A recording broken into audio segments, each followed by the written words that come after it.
Jina la Bwana libarikiwe. Kwa hiyo Mungu anapokuwa upande wako, haijalishi ni maneno yatanenwa, haijalishi ni uchawi utafanyika, haijalishi ni kuloga, haijalishi ni vita aina yote, Mungu anasimama kukupigania hiyo vita. Biblia inasema wana wa Israeli waliambiwa bahari ya Shamu kwamba huyo Farao ambaye alikuwa akitesa maisha yenu hamtomuona tena na jeshi lake.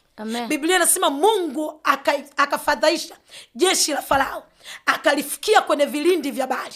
Haleluya. Kwa hiyo Mungu anapokuwa upande wako, anakupigania vita ya namna yote. Iwe ni vita ya maneno mabaya yalitamkwa juu ya kazi yako, yalitamkwa juu ya ndoa yako. Haleluya. Wapo watu wanatamkiwa maneno kwamba tuone kama mtaishi, tuone kama mtafanikiwa. Na yale maneno yanaanza kutesa maisha yao, yale maneno yanaanza kuwashughulikia. Haleluya. Haijalishi ambaye alitamka yupo au hayupo, lakini maneno yanakuwa yanaishi na kuharibu maisha ya watu. Haleluya. Lakini neno la Mungu, ninazo habari njema. Biblia inasema neno la Mungu kwenye kitabu cha Isaya 54 kwamba kila silaha itakayofanyika haitafanikiwa. Haleluya. Anazungumza juu ya silaha ipi? Anazungumza juu ya silaha za maneno ambazo zimekuwa zikitesa maisha ya watu. Haleluya. Bwana Yesu asifiwe. Ipo nguvu ya Mungu yenye uwezo wa kuharibu silaha. Haleluya.